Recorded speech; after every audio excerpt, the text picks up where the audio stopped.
ما علمتنا إنك أنت العليم الحكيم. نحمده ونستعينه ونستغفره ونؤمن به ونتوكل عليه ونعوذ بالله من شرور أنفسنا ومن سيئات أعمالنا. من يهده الله فلا مضل له ومن يضلل فلا هادي له. ونشهد أن لا إله إلا الله وحده لا شريك له. ونشهد أن سيدنا وسندنا وحبيبنا وشفيعنا ورحمتنا ومولانا محمدا عبده ورسوله. أما بعد فأعوذ بالله من الشيطان الرجيم. بسم الله الرحمن الرحيم. واعتصموا بحبل الله جميعا ولا تفرقوا. صدق الله مولانا العظيم. درود شريف هو اللهم صل على حبيبك ورسولك نبينا محمد وعلى آله وصحبه.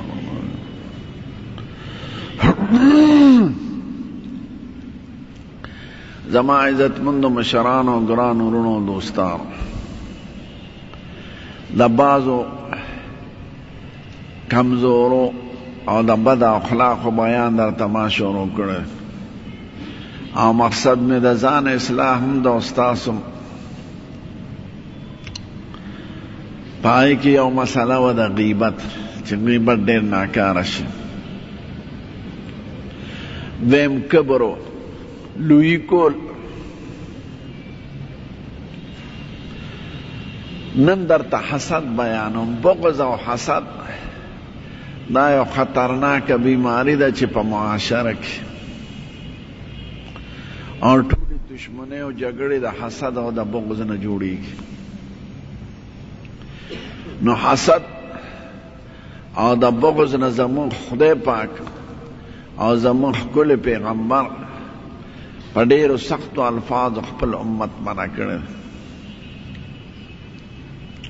وی حسد مه کوئ. حسد څه ته وایي رونو او د حسد څه نقصان دی؟ پښتو کې مونږ حسد ته بغض وایو. حسد دې ته وایي چې سړی د یو بل نعمت ته ګوري او دی وایي یاره دا د سره دا ولې دی چې د سره دا نه وی نو ښه به نو د چا نعمت، د چا خوشحالی، د چا عزت، د چا عہدې ته، د چا بنگلې او موټر او دولت ته په بد نظر کتل، په سپک نظر کتل او په زړه کې دا راوستل چې دی خو د دې لایق نه دی چې دا ورسره نه وي نو ښه به وي، نو دې ته حسد وایي. یو که سړی دا وایي چې خدای د ده په شان مال هم راکړي نو دې ته حسد نه وایي. دا غیبته ده او دا روا ده. خدای د ده په شان مال راکړي چې زم پکې ښه کارونه وکړم، د ده په شان علم راکړي، د ده په شان پرهیزګاري راکړي، نو دې ته حسد نه وایي.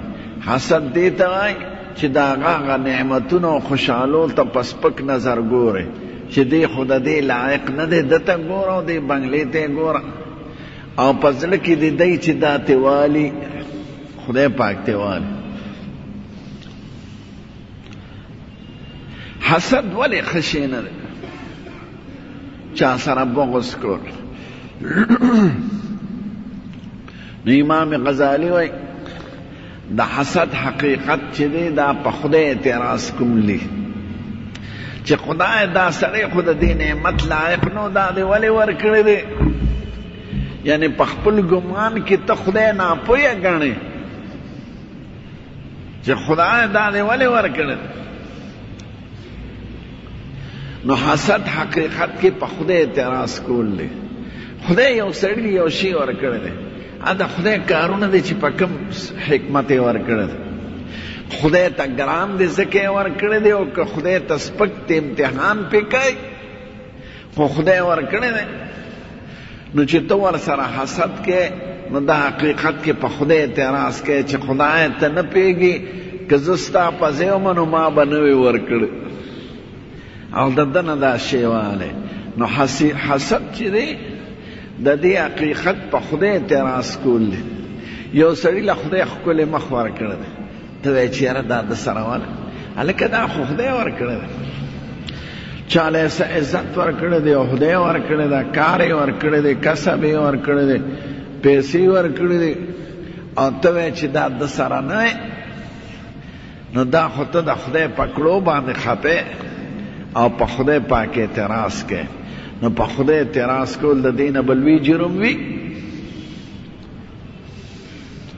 که د هغه قسمت د جنت وي د هغه سړي، نو د جنت خاوند سره ولې بغض کې، او که امتحان پې کوي خدای سره د ګناهونو یې څه ورکړي دي او زه یې دوزخي، نو ته یې څه کوې؟ هسې هم دوزخ ته ځي. نو د چا په نعمت، د چا په خوشحالۍ خفه کېدل او د هغې د بوتلو خواهش لرل، دا لوی جرم دی په معاشره کې. قسم دی چې دا ټولې جګړې وینې د دې راچا دغه سیسته ده. لیډر چې د لیډر سره جګړه کوي، یاره چې دا ده ته دا وزارت څنګه میلاو شو، دی خو د دې لایق نو، دی په څه پوهېږي، او دا فلان کې دا ولې، نو دا خو ته په خدای اعتراض کوې. د خدای کار دی امتحان علي د سړي نه، او که نعمت پې ورکوي خدای پاک. نو حسد دنیا کې ښه شی نه دی. البته که داسې سړی وي چې هغه مسلمانانو ته ضرر رسوي او مالداري بدماشي، ته وایې خدای د ده نه دا والی، نو د خدای نه به سوال کې حسد به نور نه کې، او په دې وجه به سوال کې چې دی د مسلمانانو دشمن دی، دا ضرري دی، خطرناک دی، یو بدماش دی چې خلک وایي، لکه یو سپی چې خلک پسې چیچي، یو تانیدار دی چې ظالم دی، یو حاکم دی چې بدماش دی، ته وایې خدای دا ته والی چې خلک یې د ظلم نه خلاص شي. او د دې ثبوت دا حسد دی نه دی، دا د مسلمانانو خیرخواهي ده او د هغه یو شیطان ختمول دی. خدای 11 پاره کې د موسی علیه السلام بیان کړی سورت یونس کې. فرعون خو په مال و دولت غاوره، نو 15 پاره کې د هغه بیان دی. فرعون وای خلق ونادى فرعون في قومه قال يا قوم أليس لي ملك مصر وهذه الأنهار تجري من تحتي أفلا تبصرون أم أنا خير من هذا الذي هو مهين ولا يكاد يبين فلولا ألقي عليه أسورة من ذهب أو جاء معه الملائكة مقترنين فاستخف قوم فأطاعوه إنهم كانوا قوما فاسقين. فرعون بخلق راجمع کړ او جلسه به شروع کړه او خلقو ته به وی زخه مکه دا خوار مولا خره. موسی علیہ السلام به یاد امنا خیر من هذا الذي هو مهين ولا يكاد يبين. زخم کدا خوار مولا خره چې دله خو خبرم نه ورځي او وی الیس لی ملک مصر وهذه الانهار تجري من تحته. د مصر حکومت زمانه ده او دا نهرونه دریای نیل زما په وطن کې بیگینه او زما په خار کې د دې خوار پس دي او لاس پیدا سک فلولا القي علی اسوره من ذهب. د دې خوار مولا په لاس کې خود سرو بنگړی نشته، هغه به د سرو بنگړی اچو نو دا به نو خدای وی فاستخف قومه فاطاعوه. په دې طریقه به قوم دوکه کا نغیب ور پس روانو. نو خدای وی فلما صفون انتقمنا منهم چې زی په قار کړم نو بدل می ته واغشت. نو چې موسی علیہ السلام تنگ شو دو په خپل په دې مال دولت او په بادشاہ فخر کو او مسلمانانو باندې به ظلم کو. نو موسی علیہ السلام خدای ته سوال وکړ ناسوال یو لسمه پارکه ذکر دی. وقال موسى ربنا انك اتيت فرعون وملأه زينة واموارا في الحياة الدنيا ربنا ليضلوا عن سبيلك ربنا اطمس على اموالهم واشدد على قلوبهم فلا يؤمنوا حتى يروا العذاب الالم. خدای دا فرعون په دې خپل بنگلو په دې بادشاہ غاوره ده، په دې ډول سنگار، په دې جامو په هاهو.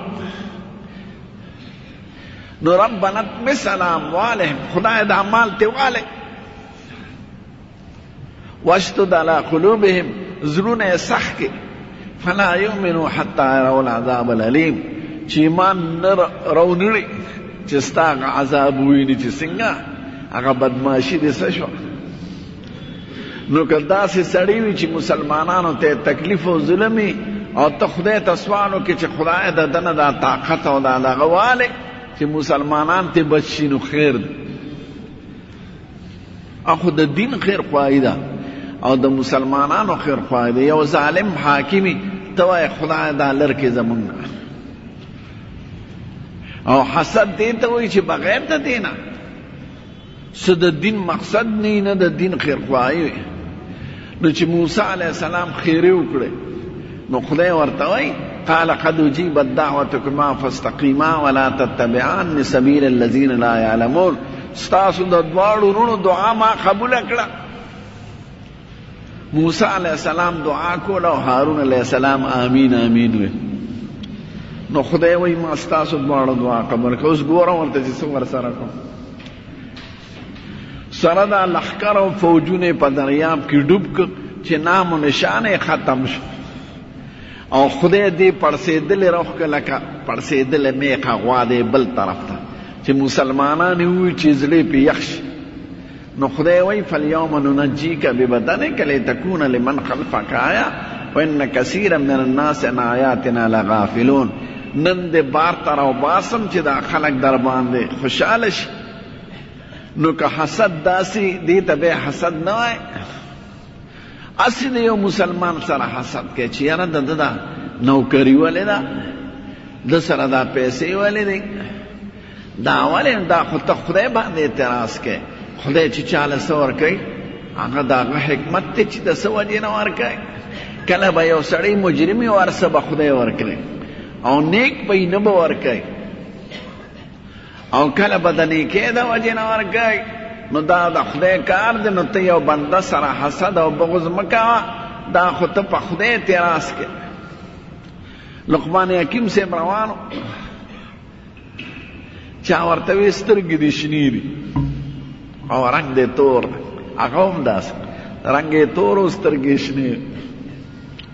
خو ډېر چې خدای ورته حکیم ویلي دي او قرآن شریف کې مستقل صفت دی د هغه په نوم، او دا هغه وعظ او نصیحت خدای نقل کړی دی چې هغه زوی ته نصیحت کوي او د زوی په واسطه ټولو قومونو ته کوي.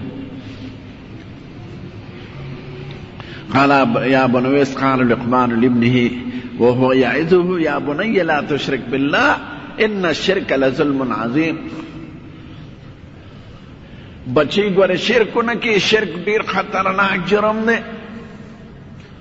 ولا تصعر خدك للناس، مخ مه پړسوه خلقو ته، تکبر مه کوه. وامشي فی الارض مرحا، په ځمکه په آرام ګرځه، په تواضع په عاجزۍ، داسې نه چې د اسمان نیولي په سر، او د مور پلار سره احسان کوه. نو لقمان حکیم صاحب ته یو سړی وایي رنګ دې تور دی او سترګې دې شنې دي. نو دی وایي په ما اعتراض کوي که په خدای اعتراض کوي؟ که په ما اعتراض کوي نو زما خو وس نو، زه خو تور خدای پیدا کړی او سترګې هغه راکړي دي، زما خو پکې وس نشته. د چا پوزه غټی، د چا مخ توري، د چا سر گنجي وي، د چا سترګې ړندې وي، نو دا خو د هغه خوښه نه ده، د خدای کار دی. نو ته به هغه پورې ټوکې هم نه کوې، سپک به هم نه ګڼې. نا ورته وایي ته په ما اعتراض کوې که په خدای اعتراض کوې؟ که په ما اعتراض کوې زما خو وس نو، او که په خدای اعتراض کوې نو خدای نه تپوس وکړه چې خدایه دا لقمان حکیم دی ولې تور پیدا کړی دی؟ او سترګې دې ولا ولې شنې پیدا کړې دي هغه نه تپوس که ما نه سره تپوس. نو حسد حقیقت کې په خدای اعتراض کول. زمون کتابونو کې دا په شریعت کې چې اول مرض په معاشره کې د حسد نه پیدا شوی او اول قتل په انسانانو کې د حسد د وجې نه راغلی. نو دا ګنده خوی دی او ګنده مرض دی چې دا معاشره تباه کوي. اول څنګه حسد راغلی دی؟ اول حسد شیطان کړی دی زمون د ښکلي نیکه آدم علیه السلام سره. آدم علیه السلام کې لاسا نه وه، ملایکو وله شکل جوړ که د عرفات مخې ته یو خوړ دی وادي نمیرا هغې ته وایي او هغه لوی جومات نیمه حصه محراب په هغې خوړ کې راغلی. نو خوړ کې سلې پروت دی د خاورو او کلک شوی لکه د ټیکري اوچه خټه وه، شپېته ګزه اوږد او 7 ګزه پلن، دا په ځمکه پروت دی داسې.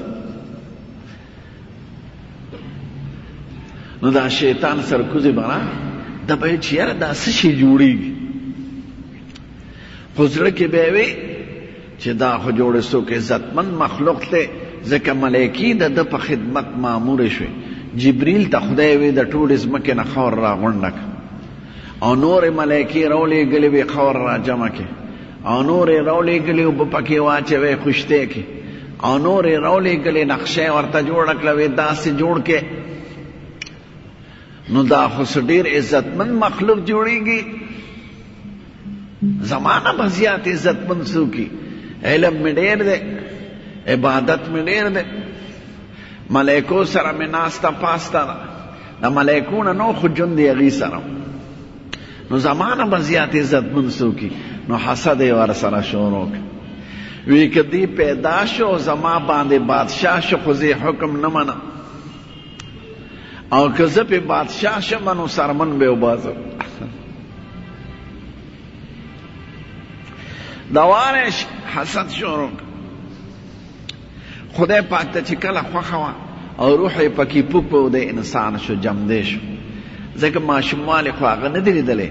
د واره داسې و لکه د 40 کالو عمر کې چې انسان یې ګیرې وه او بدن یې روغ جوړ کېناسته، داسې وکتل لکه د ویښ د خوب نه چې سړی راویښ شي.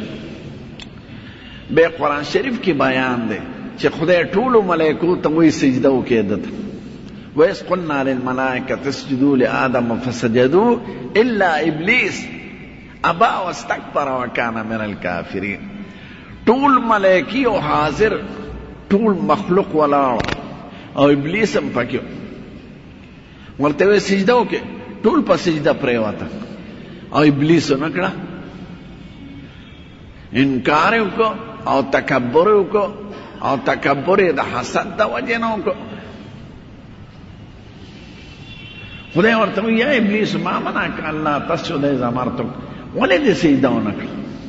قال انا خیر منه خلقتنی من نار وخلقته من طین.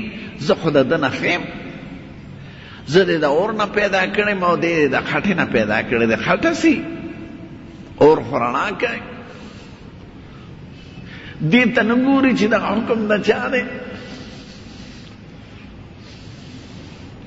خپله نشه وکړه. نو آدم علیه السلام سره نو خدای ذلیله قل نخرج منها مذءوما مدحورا، زر رسوا او ذلیله وځه د جنت نه. نو داسې مقدار دی چې توبه او معافي هم نه غواړي. که توبه او معافي غوستې وي خو بیا مې وخوه.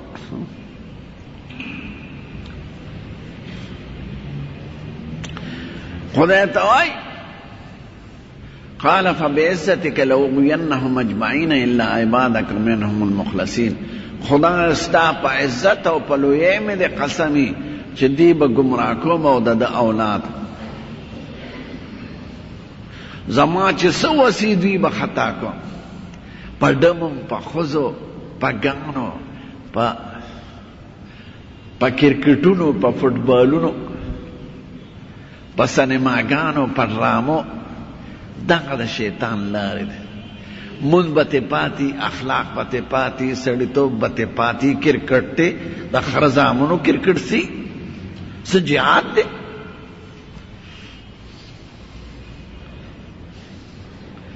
مشرق اخبار ته مې پرون نه تپوس کړه، ما ورته ویل زنانورو یو پاڼم ټوله د بربنډو ښځو تصویر دا ولې؟ لاهور کې ښځه د دکان نه سودا کوي نو دا بلې کې یو ښځه د دکان نه سودا کوي، دا څه خبره ده؟ نو د هغې هغه تصویر به یې دم کړي بربنډ، ځکه لاهوریانې او سندیانې خو مردارې دي. دا اداکاره د پتنګلو ځای، دا څه خبر دی؟ تاسو پښتون معاشره مسلمانان دا ولې تباه کوئ ظالمان د پیسو دپاره؟ ټول د بربنډو ښځو تصویرونه. ما هغې مالک ته دې ووایه چې دا ظالمانو رزق خدای سره دی، نو تاسو یې په بې حیایۍ او په ډمتم، دا هغه شیطان دی چې د پیسو په لالچ کې په مسلمان قوم په ریډو او په اخبار هغه اخلاق خرابای. بربند لاسونه، بربند سر، دوی سره د فرانس غم دی چې فرانس کې پابندي ولګېدی چې په سر د غم په سره یو د خپل قوم غم در سره نشته، د فرانس د حکومت پسې احتجاج کوي زنانورو. نو شیطان خدای ته قسم وخوړه، قال فبعزتک لاغوینهم اجمعین، خدای ستا په عزت مې دې قسمي چې زه به دوی خرابوم. د دې نه بلویه چې خدای ته مخامخ سړی قسم، نو خدای ورته قسم وخوړ. دا 30مه پاره کې بیان دی. قال فالحق والحق اقول لأملأن جهنم منك وممن تبعك منهم اجمعین، زه حق یم او په حق مې دې قسمي چې تا نه او تا پسې چې څوک روان دي دوزخ به ترې ډک کړم. خو د خدای هر څه کې راځي خرابۍ یې نه ده. وی ښه خدایه، قال فامهلني الى یوم یبعثون، فانظرني، خدایه د قیامته پورې ژوند راکړي. قال فانک من المنظرین الى یوم الوقت المعلوم، زه وخت مې درک. هغه مشر شیطان جمدې دي سرکوزي او د سمندرونو د پاسه تختی او دا بال بچې پیدا کېږي عمري، خو هغه په خپله نه مري. سره خدای وعده وکړه.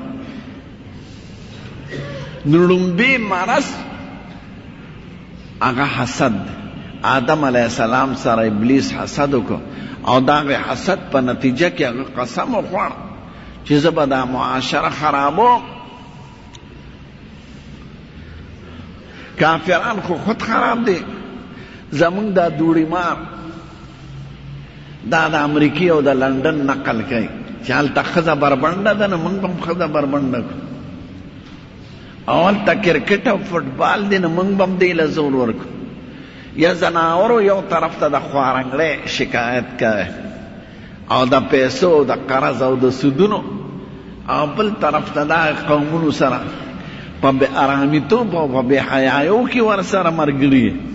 که د سړیتوب کار وي نو بیا هم یو خبره ده، موټرو کې مقابله وي، جزونو جوړولو کې، بمونو جوړولو کې، هغې کې خو نه شي کولی. نو ودرېږه چې د ښځو کې هغې کې خو مقابله وکړه، هغې ناظمان یې راوښ کړي نو موږ هم راوښ کړي، هغې ممبرانو کې ښځې کړي نو موږ هم راوښ کړي چې د ټانګې یو پل روان چې دا بل هم ورسره روان شي. او دفترونو ته هغې ښځې راوښکېدې نو چې موږ هم راوباسو، نو کور معاشره هم خرابه کړه، د ښځې د خاوند تعلق هم ختم کړه. ښځه چې ځان له پیسې ګټي د خاوند څه پروا لري؟ دواړه په کرسۍ ناست دي، ښځې ته څوک دا نشي ویلی چې ما له خاوند ورته چې ما له اوبه راکړه، او ورته خپل کار کوه. هغه طبعي نظام او هغه د اسلام نظام، هغه د حیا نظام په دې طریقه ختمیږي. نو دا شیطان هغه حسد دی چې معاشره کې د هغې اثر دی. ګورئ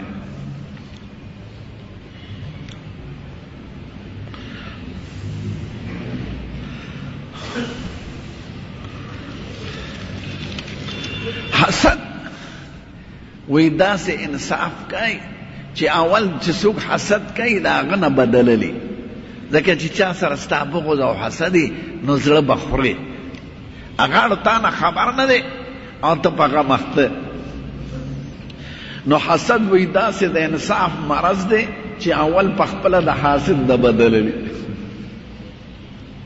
د خدای د نعمت بې قدري کې، په خدای اعتراض کې، یو مسلمان سره بلا وجه بغض کې. دویم قتل شروع د حسد نه دی. د آدم علیه السلام د دوو زامنو بیان خدای شپږمه پاره کې کړی. واتلو علیهم نبأ ابنی آدم بالحق اذ قربا قربانا فتقبل من احدهما ولم يتقبل من الاخر قال لاقتلنك قال انما يتقبل الله من المتقين.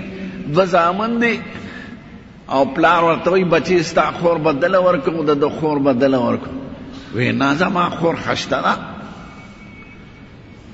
د دو خور توره ده، زه نو کوم دا نه ورکو، نور خو څوک نو.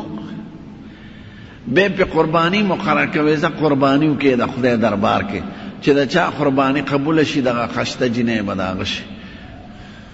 نو د یو ښه ګډ قرباني کېښود او د بل د غنمه شوړه راوړه، وایي که کېږي که نه کېږي زه یې نه ورکړم. زړه کې اخلاص نو. د قبلېدو به دا علامه وه چې د بره نه به اور راغی، قبوله قرباني به ختم شو او ناقبوله به په ځای پاتې شو. ګورې مونږ سره خدای احسان کړی دی چې زمونږ پرده خدای ساتلی ده، کنې شرمېدلې به.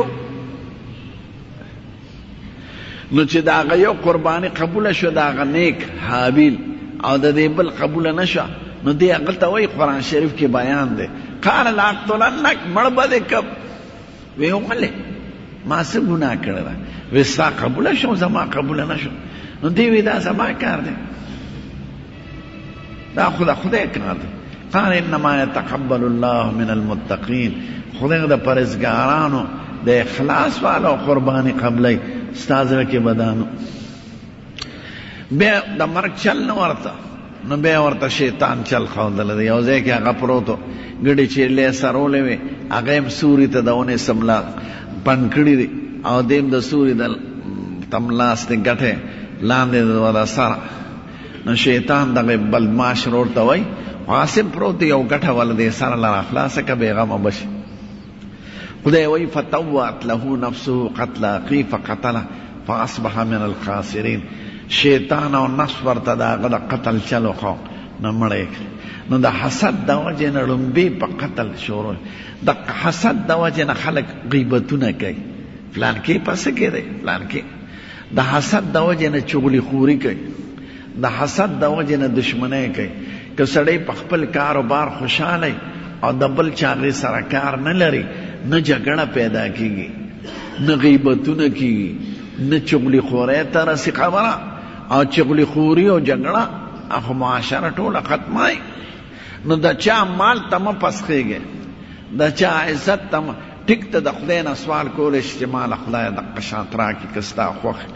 د دواړو جهانو سردار وایي لا حسد الا فی سنتین، رجل اعطاه الله مالا فهلكه فسلطه على هلكته في الحق، ورجل اعطاه الله علما فهو يقضي بها. وی دو کسانو سره غیبته پکار ده که څوک کوي. یو مالدار سړی وي خو سخي وي، ته وایې خدای ماله دغه شان مال راکړي، د جومات جوړ کړو، کور یې جوړ کړو، خیر خیرات یې وکړو چې زم کو. یا یو عالمي علم خدای ورکړي او عمل په هغې پرهیزګاره، خدای دغه شان علم او تقوا او پرهیزګاري راکړي.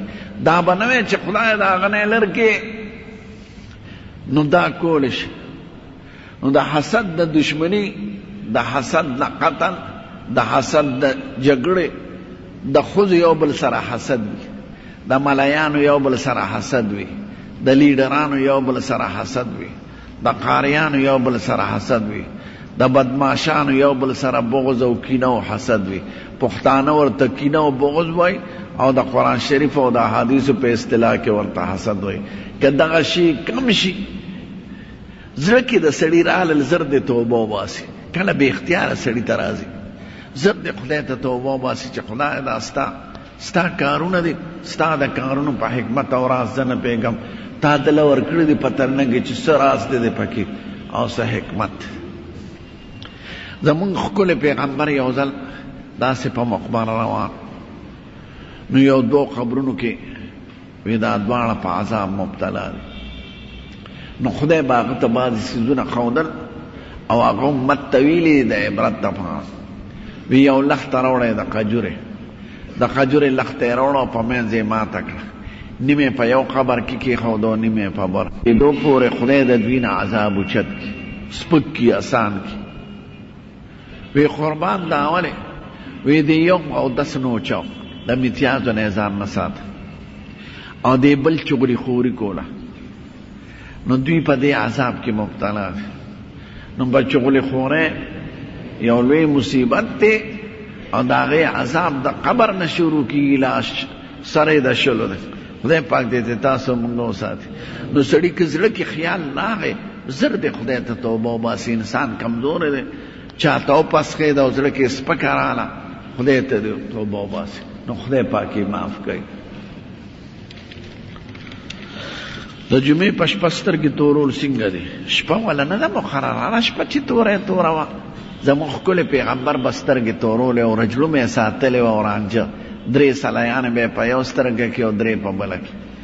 عامه شپو کې کولی شي، هغې دپاره شپه ورځ نه ده مقرره، چې کله دې خوښی.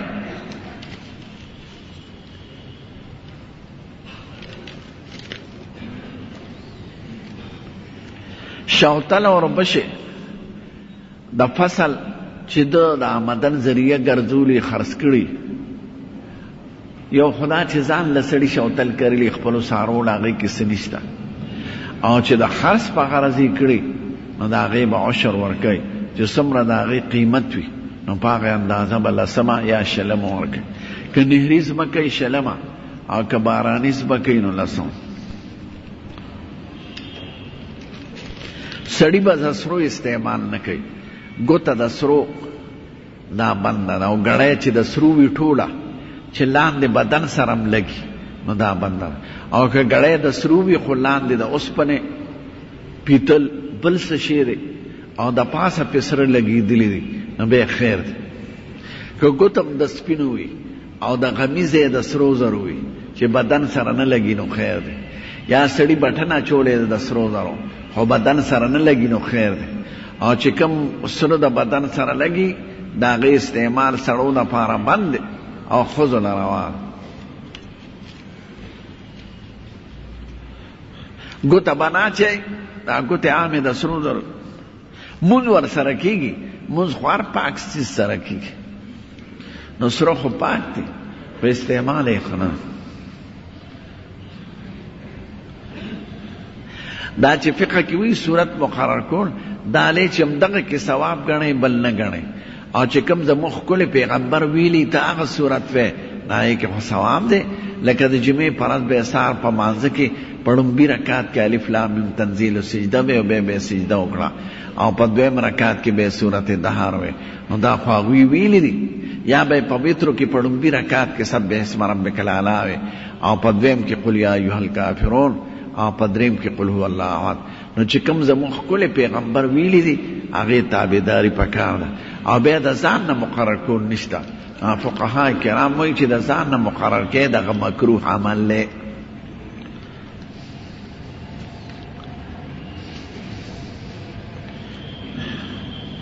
نه الحمد ولدوالین چې وایه که نه امام نو لږ وقفه دی کوي، متصل دی صورت نه وایي. آمین بدیم وایي، قوم بم وایي، صحابه والی دمه بشي. زمونږ د ښکلي پیغمبر دا طریقه وه چې ولدوالین پسې به پس متصل صورت نه شروع کوو لکه زمونږ د وطن د امامان. دا غلطي ده. ولدوالین چې وی نو وقفه به وکړي، په مزه به آمین ووایي، قوم به ووایي، بیا به علی صورت شروع کړي.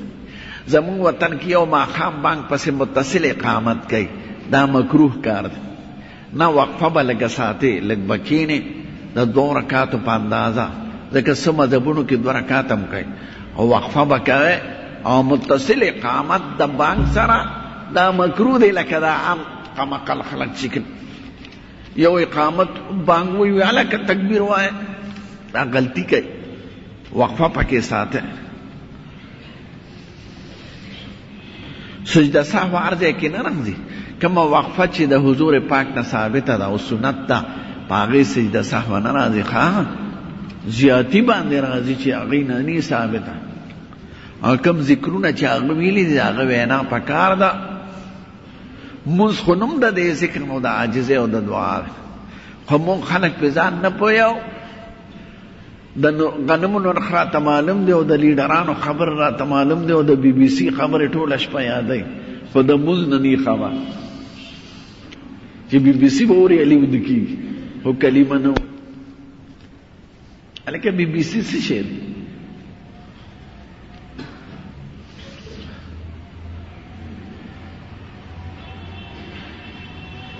سړی راشي او جمع ملاړی د سبا او په قاعده امام ناست دی قطعا به سنت نه کوي بلکې لومبي رکعت کې هم کې امام متصل به سنت نه کوي دا زموږ وطن کې دا رواج خطا دی دا اکثر ناپوهه امامان کوي نه سنت باله چې جمع ولاړی لومبي رکعت پناه ځای کې سنت کول شي او متصل د جمع سره به نه کوي دا منع دی زموږ ښکلی پیغمبر وایي اذا اقیمت الصلاة فلا صلاة الا المکتوبه چې جمع ولاړی بغیر د جمع نه به بل لمونځ نه کوي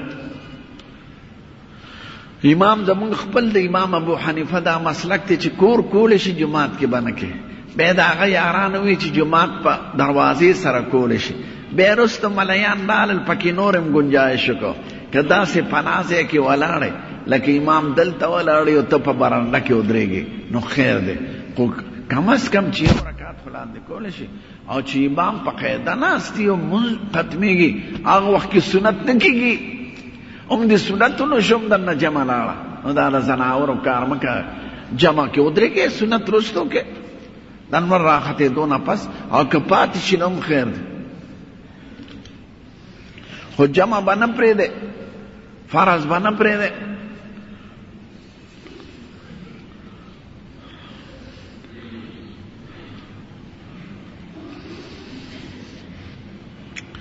د خطبې وخت کې چندې غونډول نه دي پکار دا وخت د خطبې نه دی ښه دې ته درس وایي او د وعظ وخت خطبه چې دا بانګ وویلی شي او په ولاړه امام شروع کړي هغه وخت کې کش پش نه دی پکار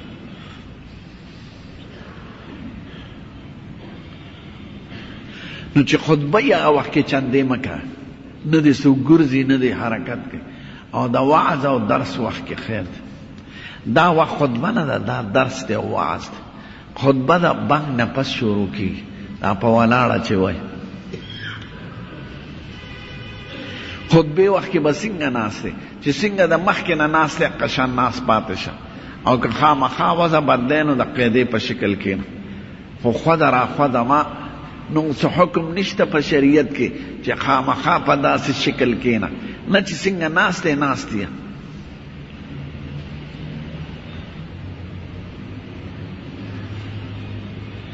که سړی څلور رکعاتو نیت تړلی او خطبه شروع شي دی دې په 2 رکعاتو سلام وګرځه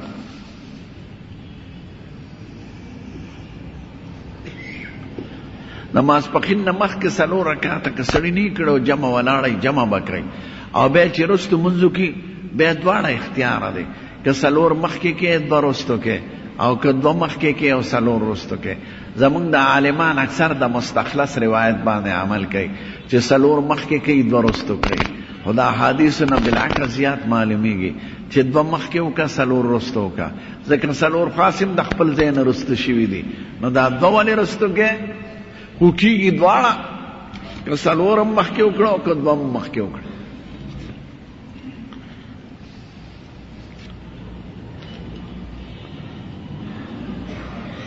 یو سړی غیر ضروري ویښته د ځان نه په بلیډ باندې او په چاړه ختمولی شي ښځه به ختمه کړم نو ښځه چونکې اندامونه یې باریکي نو که هغه کولی شي په دې خیر دی په بلیډ او کنې څه دارو مارو پوډر موډر دی استعمالی ښځې اکثر څه داروګان دي هغه استعمالی خو اجازت دی ورته ښه څه پابندي پې نشته ښځه په کومه طریقه چې ویښته ځان نه غیر ضروري ویښته د ترخونو او د لاندې اندام لر کولی شي نو لر کړي زمونږ ښکلی پیغمبر به اکثر په میاشت کې 3 روجې نیولې 14مه 15مه 15مه او کله به چې پاتې شي نو بیا به یې شو قدر کې هغه ټولې پوره کړي.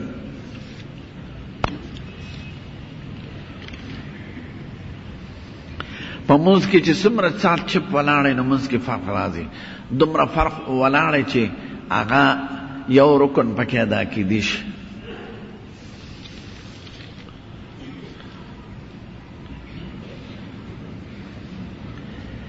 یو کلاس کې یو بل سره دا وایي چې دې زمانو نمبر زیاتې وانه دي، یو خو مسابقت دی یو بل سره، یو چا سره کینه کول ښه نه دی، او یو بل نه وړاندې کېدل خیر دی. ګوړ دوړ کوي، داسونه منډې کوي، غشولي، نو دې کې خیر دی. دې ته حسد چې بل سپک ګڼې او بغض ور سره کوي نو دا ښه نه ده. ښځه د سړي مخ کتی شي د مرګ نه پس هم بعضې ملیان سختی کوي، خو دا چې قبر ته به خپل محارم ښکته کړي، خرور پلار تره که به یې نه وي نو خاوند یې کوزولی شي.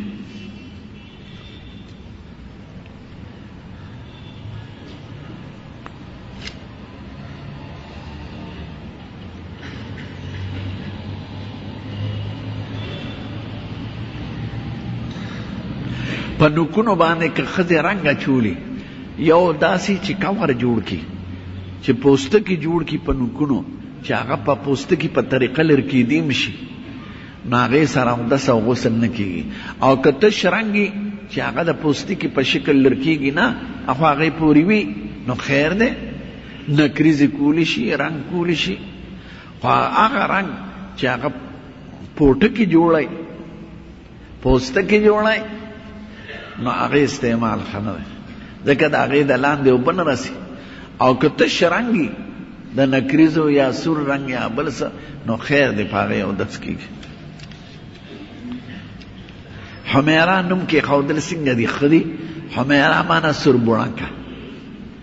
حضور پاک په کله ناکله عایشې ته حمیرا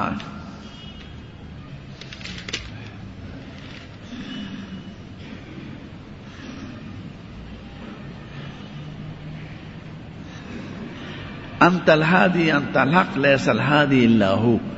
دا خو صحیح ده، معنی هم صحیح ده، خو هغه ذکر وایه چې کوم زموږ ښکلی پیغمبر ویلی دی او صحابو کرامو ته یې ښودلی دی.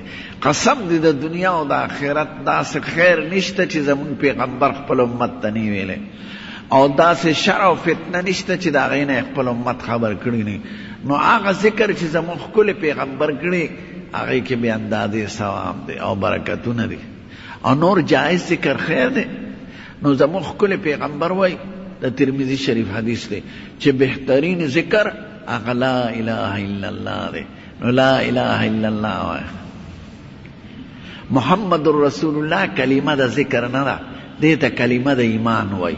نو لا اله الا الله، لا اله الا الله، لا اله الا الله، دا کلمه د ذکر ده. لکه یا الله یا الله ذکر دی، او یا محمد یا محمد ذکر نه دی. نو ذکر با یا الله وای، او حبیب الذی ترجا شفاعت لکل، دا خو ذکر نه دی، دا خو د قصیدې بردې شعر دی، او په دې بعضې علما اعتراض هم کوي، خو معنی صحیح هم جوړېږي چې زموږ ښکلی پیغمبر هغه دی چې د ده د شفاعت امید به لرې کېږي د قیامت په خطرناک ورځ کې. نو دا ښکلې خبره ده، خو دا ذکر نه دی، شعر دی. وی دا راته یو پیر ښودلی دی چې سل کرته به یې وی، دا خو ذکر نه دی، شعر خو ذکر نه. او هو هو هو هو دا هم ذکر نه دی، هو خو ضمیر دی. یا الله ذکر دی. دی پیرانو کې بدعات ډېرې، د ځان نه خبرې پکې ډېرې. بل د پیرې څه معیار نشته، نه علم ولا ضروري دی، نه چرته د مدرسې سند ضروري دی، خو چې یو څو ورځې چرته لاړې بس سال له پیر شي، شنې جامې واغوندې او ډانګ راوالي او غاړې ته کچکول واچوي، هو دی پیر دی. هلکه داسې شعر نه د شریعت نه خبرې، نه د قواعدو د شریعت نه خبرې، جټي اکثر. نو جاهلانو پیرانو لمزه عوام په بدعات، دا قوم کې چې څومره بدعات او خرافات راځي، دا د پیرې په لار راځي، ځکه خلک هغه ته ښه سړی وایي او ویم ښه سړی بظاهره، خو هغه پوهېږي نه، هغه دین نه نه خبر، نو هغه چې څه کوي نو مریدان هم کوي، وایي دا خو ښه کار دی. او بدعت بیا د ګناه نه زیات خطرناکي، ځکه ګناه خو ګناه سړی ګڼي، لکه زنا کول، شراب څکل، ګیره خریل، نسوار او سګرټ څکل، نو چې سړی ګناه ګڼي نو توبه ته وباسي. او یو عمل چې ته ګناه نه ګڼې هغې نه خو څوک توبه نه وباسي. نو بدعات پسې مه دی، جاهلانو پسې. سندھ او پنجاب کې دا مصیبت ډېر دی، نه به مونځ کوي نه به اودس کوي. دا پیر صاحب دی دا رسېدلی دی، کم خوا رسېدلی دی، سګرټ پس کوي، په روژه کې قبرونو ته به ناست دي. دا قبر به دې هر څه کوي، مرداره قبر جمدو ته محتاج دی، ته قبر ته محتاج نه. دلته دا پیرانو خپل پلاران خښ کړي دي په کورونو کې، او جنګلې تې راته وکړي، د آمدن یو ذریعه ده، پیسې واچوه چې ستا زوی وشي، یا مرداره دروغجنه قبر چاله زوی ورکوي. قبر خو د عبرت ځای دی، خو د آمدن ځای نه دی. نو خلقو د قبر نه مالګې ورته ایښي او چرسیان ورته ناست دي، او دا زاړه پیران او د هغې دا فرضي خبرې به خورئ. نو دا د شرک او د خرافاتو او د بدعاتو نه زوی به د خدای نه غواړي، خیرات به د خدای په نوم کوي. ټیک ته هغه ته دعا وکړه، خدای د ده درجه بلنده کړي، دې وبخښي، د هغه د حال نه عبرت واله. نو دا پیرانو چې خپل مړي خښ کړي دي په حجرو کې، پښتنو کې دا دی، دا ټول د دنیا پرستی ده، دنیا ګټل دي په دې مردارو. دا حرامه ده چې قبر باندې پیسې ورغورځوي، هغه لاړې، خو د خدای په نوم نه دي، لکه کندې ته چې سړی وغورځوي. قبر یې وصولوي، قبر یې علي نه سوال د خدای نه کوي، هغه ته دعا کوي، خدا د که څه ګناه کړي خدای ته یې معاف کړي. نو دا د خلقو دی پیرانو مردارو دا خرافات، شرکیات، بدعات، دا د دې پیرانو په لار راځي چې د خدای او د رسول د دین نه نه خبر، او د ځان اډې جوړې کړي د شرک. نو هو ذکر نه دی، نو که تا ته ویلي مو آیا الله ذکر دی، او الله سره یا پکار دی، یا الله یا الله یا الله. صحابه تش الله نه دی ویلی، یا الله ویلی. نو هغه ذکر کوي چې زموږ ښکلی پیغمبر ښودلي او صحابه کرامو پې عمل کړي. نور د هدایت زموږ ښکلی پیغمبر دی، او د هغه شاګردان د هغه صحابه کرام دي، هغوی د هغه په دین پیدل، د هغه په خبرو پیدل، د هغه په شریعت پیدل. هغوی نه زیات ښکلی څوک نشته په مخ د ځمکې. نو هغوی چې کوم عمل کړي هغه کوه، نور اخوا دې خوا پسې مه ځه. که هېڅ نه پوهېږي نو دومره وایه، وایي دا زموږ ښکلی پیغمبر کړي دي، زمونږ صحابه کړي دي، که هغوی وایي نه دي کړي، وایي زه یې نه کوم، زمونږ هماغه لار بس ده. او که هغوی کړي نو ډېره ښه ده، ثبوت به ورته پیش کړي، نو بیا یې کوه. نو چې د خدای او د رسول او د صحابه کرامو نه کومې طریقې نقل دي هغه ذکر کوئ، ښه فرضي ذکرونه مه کوئ.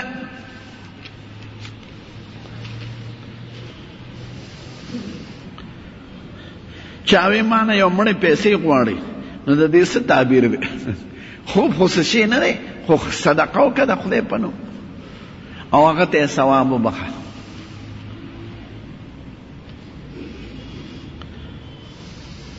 چاوی چې ښځه په څلوېښتۍ کې، نو هغه به د زمزم اوبه نه څښي، دی د ځان نه دروغ ویلي دی. ښځه په نفاس کې او حیض کې مونځ نشي کولی، تلاوت نشي کولی، زمزم خو دې څښي چې خدای ښه کړي. نو دا د دې زړو ښځو خپل مذهب دی، ښه د کتابونو مذهب نه دی. په څلوېښتۍ کې دې مسکي، په حیض کې دې مسکي.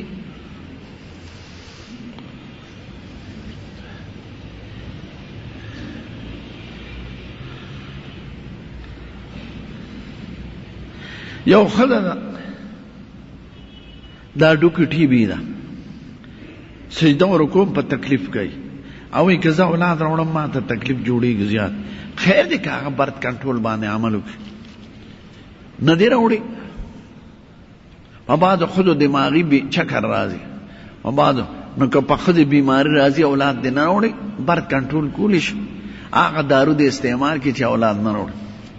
اولاد راوړل څه فرض خو نه دی.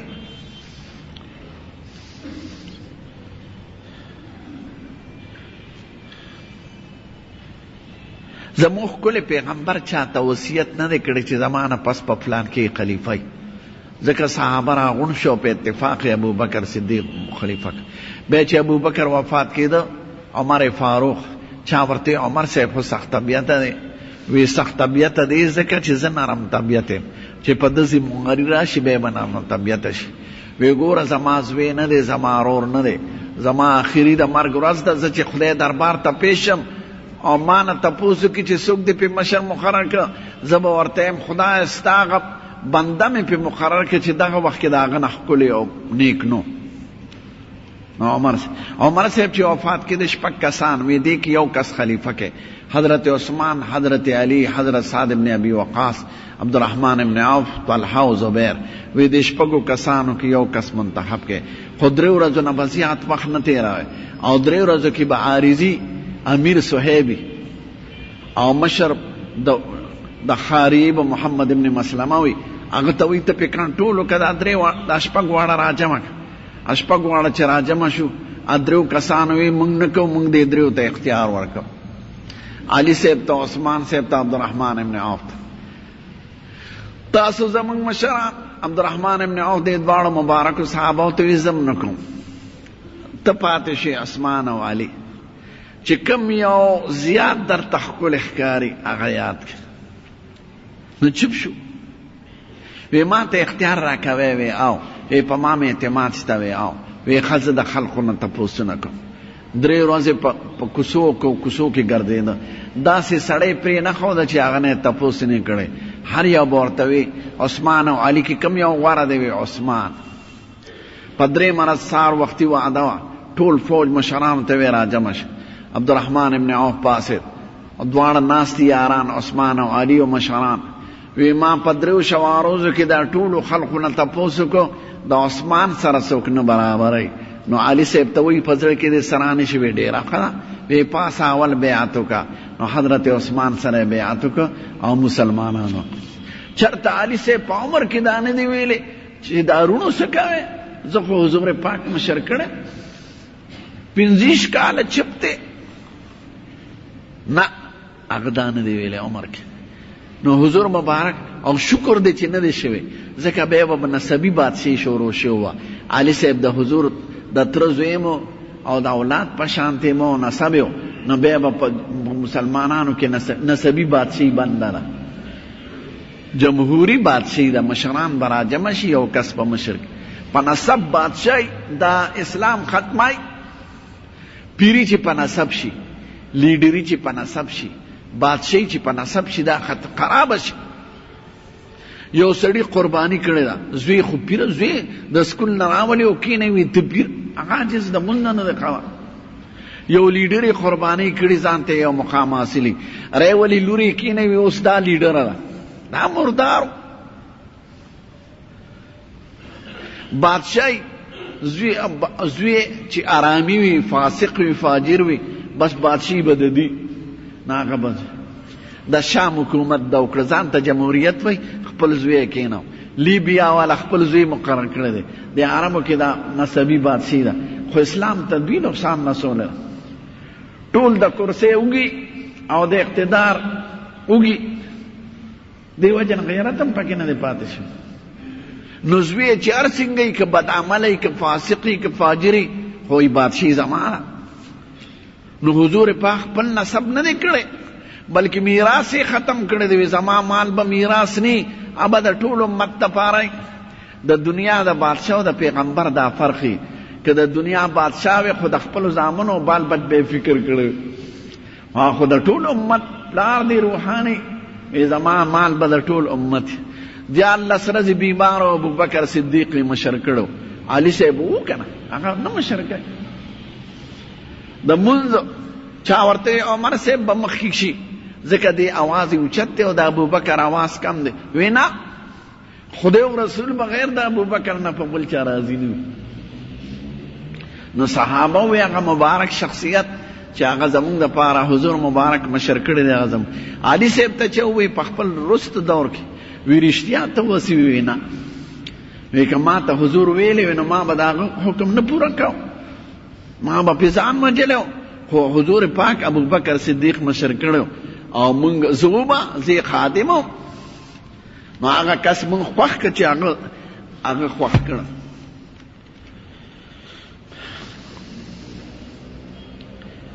علي صاحب په ابتدا کې ځکه خفه و چې کومه مشوره کې د هغه وخت کې هغه نو بیا وروسته خوشحاله و بیعت یې وکړ د ابوبکر.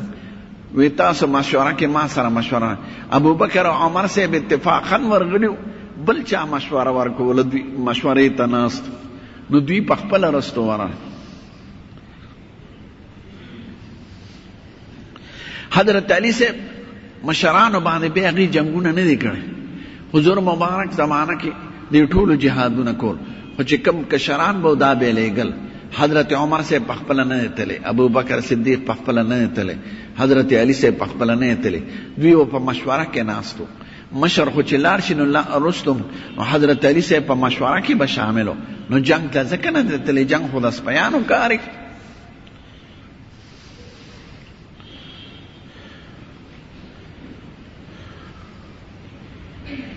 حضرت عثمان ټولو صحابه او موجوده خلقو د هر چا نه غوره ګڼه، چې څوک وایي حضرت علي د عثمان نه غوره، دې ټول انصار او مهاجرینو باندې اعتراض کوي. هغه مبارک خلق چې هغوی په حضور باندې ایمان نه وړي، هغوی سره جهادونه، او هغوی ټولو وی عثمان سره څوک نه دی برابر. عثمان باندې دوه لوریانې د حضور پاک واده دي یو بل پسې. په امت کې داسې سړی نه دی تیر شوی د آدم علیه السلام نه تر قیامته پورې چې د یو پیغمبر دوه لوریانې پې واده شوي بغیر د حضرت عثمان. په امت کې داسې سړی نه دی تیر شوی چې 3 ځله جنت په دنیا کې ګټلي د پیغمبر په وینا.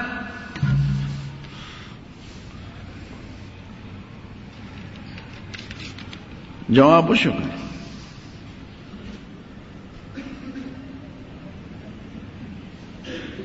خودکش حملې څنګه دي چې څوک کوي هغې نه تپوس وکړي. زه خو د دې قایل یم چې جهاد به د حکومت په نګرانۍ کې، خو بعضې خلک د مجبورۍ د وجې نه کوي، کنې شریعت د دې قایله نه دی. ما وایي خپل لون له نوم شازیه ښه دی، ډېره ښه ده، شازیه کې څه بدي نشته.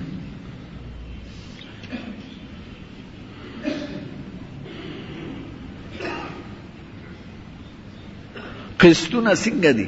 دا زمینداران دا دکانداران چې کوي دا یو امدادي شکل دی، یعنی فقهانداني پکار، خو دوی را جمع کړي 1000 روپۍ دی را جمع، نو چې چا مخکې واغېسته هغې باندې د هغه نورو قرضه پاتې ده. ګورئ هغې له به خپلې پیسې ورکوي، نو د یو امداد یو صورت دی.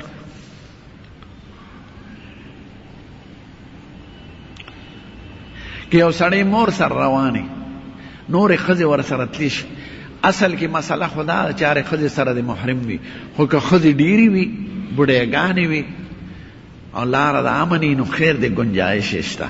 که څوک لاړه حج کېږي، حج کې څه فرق نه راځي،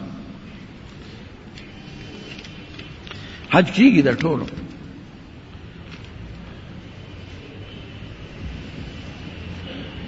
نسی ته میراث نی د شریعت قواعد دي. یو 3 رونه دي او پلار نه پاتې شو، مثلا د پلار زامن، یو ورور مخکې مړ دی، د هغه د اولاد یې څه شریعت نږدې ته وارث ته ورکوي. نو نږدې وارث چې موجود وي د هغه لرې وارث یې څه نه کېږي. بیا نیکله دا پکار دی چې هغه ته څه وصیت وکړي، وصیت هغه ته کولی شي او وارث ته وصیت نه کېږي. دا خو که زوی ته مونږ ووایو نسي ته، نو خو د لور اولاد به وایي مونږ له دې مړه کوي. ظلم او انصاف خدای پاک چې میراث تقسیم کړی دی یو ښکلې خبره یې ورسره کړې ده، لا تدرون ایهم اقرب لکم نفعا. تاسو ته دا نه ده معلومه چې د چا خیر چا ته زیات دی. خدای وایي دا میراث ما تقسیم کړی دی، دا چا ته پته نه لګي چې خیر په چا کې دی. نو خدای وایي ما په خپل حکمت کړی. د دنیا کې زمونږ میراث چې کوم نظام دی د دې مثال نشته په دنیا کې. یو قانون سره بیروت ته زه تللی، نو بیروت کې صدر عیسائی دی او انګریزانو قانون دی، خو په اسمبلی حال باندې عربی کې ټوله ژبه عربي ده چې زمونږ میراث په فقه حنفي دی. فقه حنفي نه مراد هغې اسلام اخیسته، ځکه فقهي مسله کې دا کې خلاف نشته. نو وی زمون میراث په شریعت دی کني قانونونه بدل دي ځکه د دې مثال نشته د دې نورو قوانینو خو خپل هغې جعلي قوانین هم جوړ کړي وي خپل مثالونه خو د میراث دغه ورسره نشته ډېرو قومونو کې ښځو له نه ورکه زموږ وطن کې هم ښځو له نه و د انګریزانو زمانه کې هم نو بیا سن 32 کې علماو کوشش وکړو په انګریزانو یې دا دفعه پاس کړه چې میراث په ښځو ته هم ورکېږي چې رور ته څنګه ورکېږي لور ته هم حصه ورکېږي په دې زموږ د ملک خانان خپه وی ښه لور به هم واده کوو ځمکه به هم ورسره دي